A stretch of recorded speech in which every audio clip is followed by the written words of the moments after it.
औज़ुबिल्लाहि मिनश्शैतानिर्रजीम बिस्मिल्लाहिर्रहमानिर्रहीम। लाखों करोड़ों दरूद नबी पाक सल्लल्लाहु अलैहि वसल्लम की ज़ात मुबारक पर, आपकी अहले बैत पर, आपके सहाबाए कराम पर।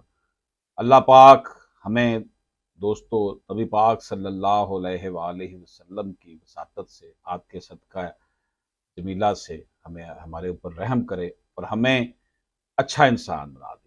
नाज़रीन इकराम, अगर हम चाहते हैं हमारे साथ भलाई हो तो हम दूसरों के लिए भी भलाई का सोचें।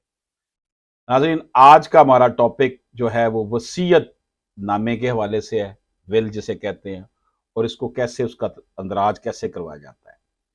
पहली बात आपको बता दूं कि शरई अहकामात जो है और कानून ये है कि आप 1/3 अपनी प्रॉपर्टी का सिर्फ वसीयत कर सकते हैं, उससे ज्यादा का नहीं कर सकते। अगर करेंगे भी तो सिर्फ 1/3 की हद तक समझा जाएगा।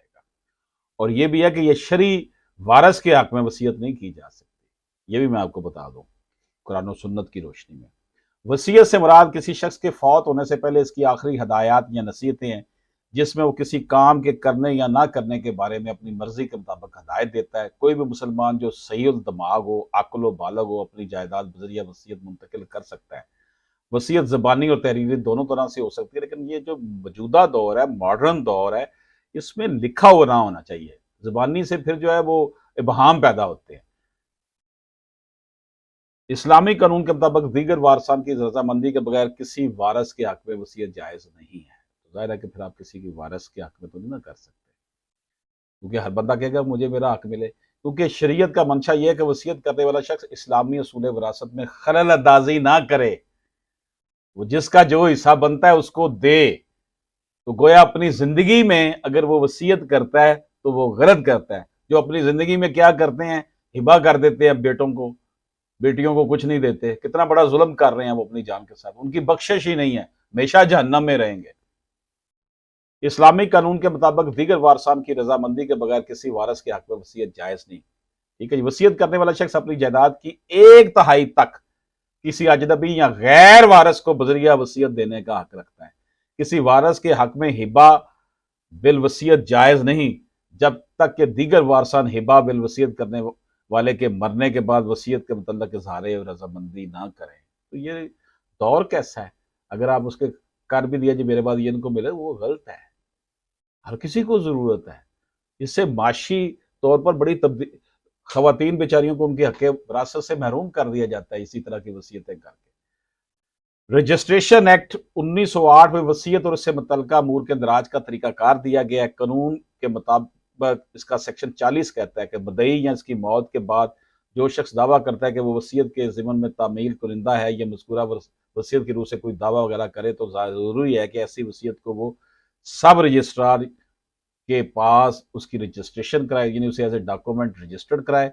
और 40 की ज़ैली दफ़ा 2 जो रजिस्ट्रेशन एक्ट के तहत फौत होने वाला शख्स जिसके हक में वसीयत की जाए या कानून की रूह से मुनासिब है कि ऐसी दस्तावेजात को सब रजिस्ट्रार या रजिस्ट्रार के पास रजिस्ट्री या अंदराज करवाने के लिए पेश करें, यानी रजिस्टर्ड करवाए गवर्नमेंट के पास कि जनाब ये डॉक्यूमेंट मैं ऐसे कर रहा हूँ।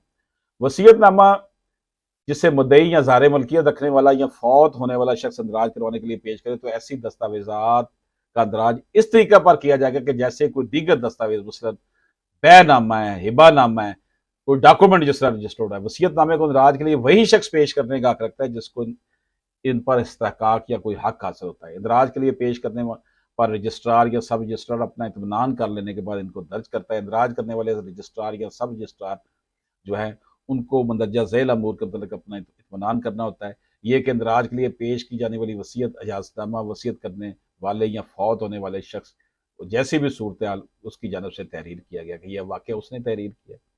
वसीयत करने वाला शख्स फौत हो चुका हो, ये कि वो शख्स जो वसीयत या इजाज़तनामा अंदराज के लिए पेश कर रहा है, कानून के तहत इसको पेश करने का जो है वो हक है।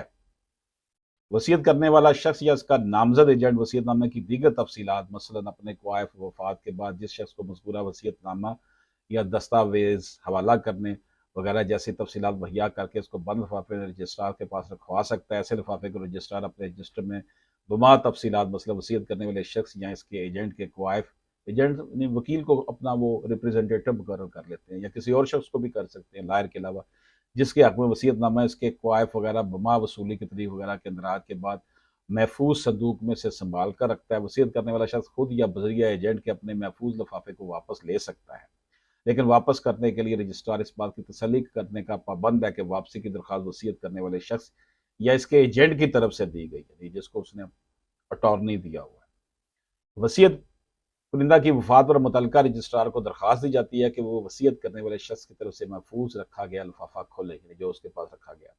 रजिस्ट्रार वसीयत करने वाले शख्स की वफात का इत्मीनान करने के बाद डेथ सर्टिफिकेट लेगा यूनियन काउंसिल से, या हो सकता है वो डिक्लेयर करवाएंगे जी, कोर्ट से डिक्लेयर करा के लाएंगे ये बंदा वाकई फौत हो गया। बहरहाल जो भी उसका तरीकाकार अडॉप्ट करेगा, वफात की के इत्मीनान करने के बाद दरख्वास्त गुजार के अखराजात पर इसकी नकल दर्ज करने के बाद इसकी मौजूदगी में वो लिफाफा खोलकर इसमें महफूज रखा हुआ वसीयतनामा मुद्दई या इसके नुमाइंदे को दे देगा।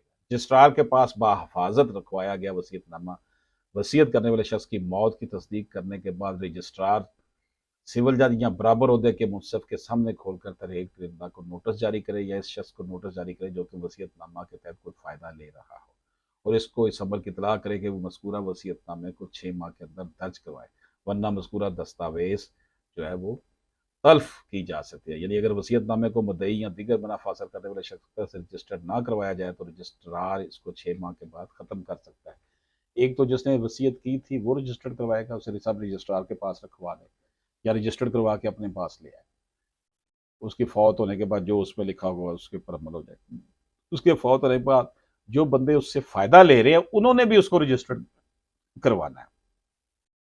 तो नाज़रीन इकराम, वसीयत के वाले से हमने मुख्तसरन आपकी खिदमत में ये तफसीलात पेश की। इजाज़त दीजिए। अल्लाह हाफ़िज़।